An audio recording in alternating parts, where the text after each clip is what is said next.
Your 3-minute question and answer period for the TD Entrepreneurship Challenge will now begin.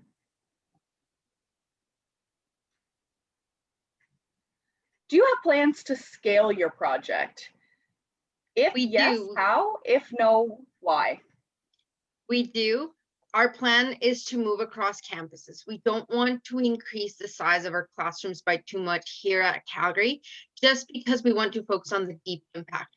What we want to do is move to different chapters across Canada. That way we can create that same deep impact in different communities.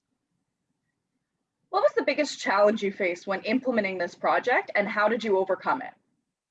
I think this past year has been a big challenge for us. I think we had an awesome foundation based on the interactions we have with these women, but having to transition it online was a big challenge for us. Because everything we do is so communication and collaboration based, having to do everything over Zoom has been kind of a barrier. But I think that we've overcome that definitely by splitting into breakout rooms and doing smaller, more interactive activities just to foster that collaboration. How do you define success for this project?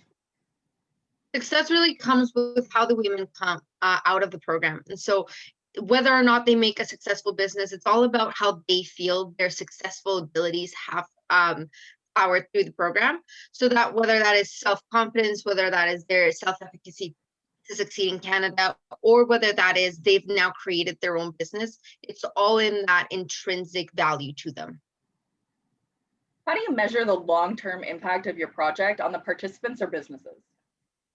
So we have a regimen to follow up with the women who have gone through our project. So we'll email them maybe a year after and see where they're at, see how they apply their business skills, see maybe what they would have wished they would have learned.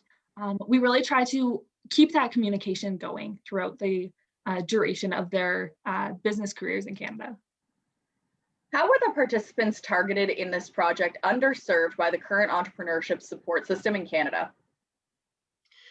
Most of the immigrant women don't actually have access to too many resources. After they've come from, whether it's overseas or different country altogether, the system that they're familiar with is very, very different from the Canadian system. And so the resources that they have access to in order to learn and then reapply everything they know is very difficult for them to access.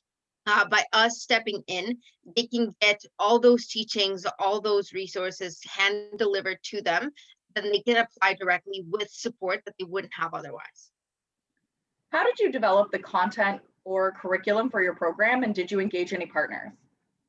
Yeah, so we've developed this program through partnership with the Haskayne School of Business at the University of Calgary. So we have professors and we have business students who are acting as mentors to the immigrant women. As well, we have partners with a variety of different organizations within Calgary, places like the Center for Newcomers and Making Changes Association. All of them help get us, our Your time has women. now expired. Thank you, and Actus University of Calgary.